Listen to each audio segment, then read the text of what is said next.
Hey everyone, I'm Max Dalton, and in this video I'll show you how to view screenshots and video captures on your PS5. The Create button on the PS5 makes it incredibly easy to capture screenshots and video captures that you can use in anything you create or share with friends. However, while capturing screenshots and videos on your PS5 is easy, finding them is a bit more tricky.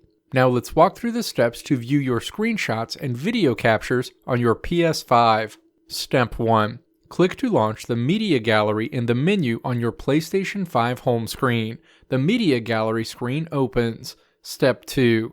Click to select All in the menu at the top of the screen, if it's not selected by default, to view all of the screenshots and video captures you've recorded on your PS5. Step 3. Click the Filters icon on the left side of the PS5 screen to open a menu. Clicking Sort By in this menu brings up a sub-menu where you can choose to filter your PS5 screenshots and video captures on this screen by either date or size. Additionally, clicking Media displays a sub-menu where you can choose to see either just video clips or screenshots on this screen.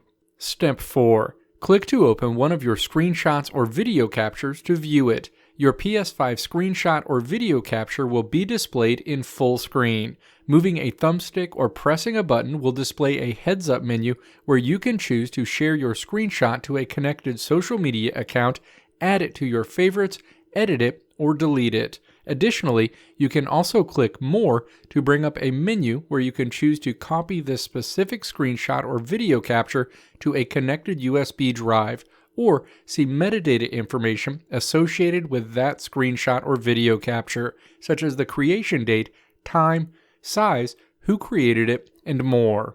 Let me know what your thoughts are on the PlayStation 5 in the comments below. If you liked what you saw here, click the video links on the right side of the screen to check out another video. Or click the logo on the left side of the screen to check out my website to see more great tutorials like this one.